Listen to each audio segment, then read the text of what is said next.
Assalamualaikum dan Shalom. Perkenalkan, nama saya Rirnia Nataria dengan NPM 2340602067. Saya dari Prodi Pendidikan Bahasa Indonesia Lokal A1. Di sini saya akan menjelaskan terkait mata kuliah program pengembangan pembelajaran berbahasa yang materinya pengembangan kompetensi inti dan pengembangan kompetensi dasar.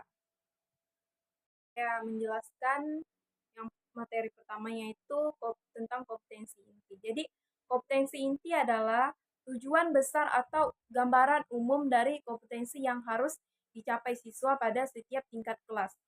Kompetensi inti berfungsi sebagai kerangka atau landasan pengembangan kompetensi dasar di tiap mata pelajaran.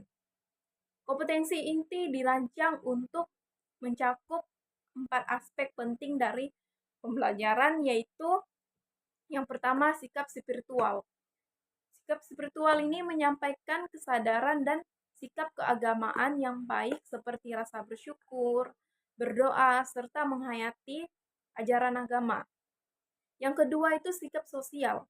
Sikap sosial ini mencakup interaksi sosial seperti berperilaku jujur, disiplin, tanggung jawab, menghargai sesama, dan berkolaborasi. Yang ketiga, pengetahuan.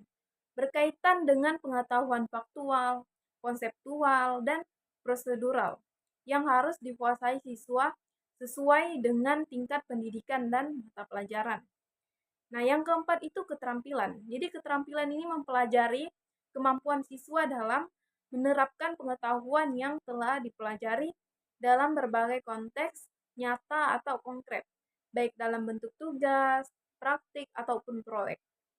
Yang kedua itu penjelasan selanjutnya, yaitu tentang kompetensi dasar. Jadi, kompetensi dasar adalah pernyataan spesifik tentang kemampuan yang harus dikuasai siswa pada setiap mata pelajaran dan tingkat pendidikan. Merupakan turunan dari kompetensi inti dan digunakan sebagai panduan lebih rinci dalam proses pembelajaran dan penilaian. Kompetensi dasar dirancang untuk setiap mata pelajaran dan setiap kelas, memastikan penguasaan pengetahuan, keterampilan, dan sikap siswa. Setiap kompetensi dasar mengacu pada satu atau lebih dari kompetensi inti dan mencakup pengetahuan apa yang harus dipahami oleh siswa di setiap pelajaran. Keterampilan apa yang harus dapat dilakukan oleh siswa dengan pengetahuan tersebut. Yang pertama itu sikap, bagaimana sikap siswa yang diharapkan dalam proses pembelajaran, baik sikap terhadap guru, teman, ataupun lingkungan belajar. Contoh penerapan kompetensi inti dan kompetensi dasar. Yang pertama, kompetensi inti, menghargai dan menghayati ajaran agama.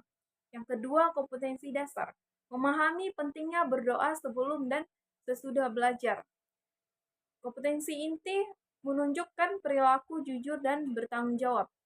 Nah, yang selanjutnya kompetensi dasar menunjukkan sikap disiplin dengan melaksanakan tugas tepat waktu. Dijawab yang dijelaskan terkait materi pengembangan kompetensi inti dan kompetensi dasar. Apabila ada salah kata, saya minta maaf. Wassalamualaikum dan shalom.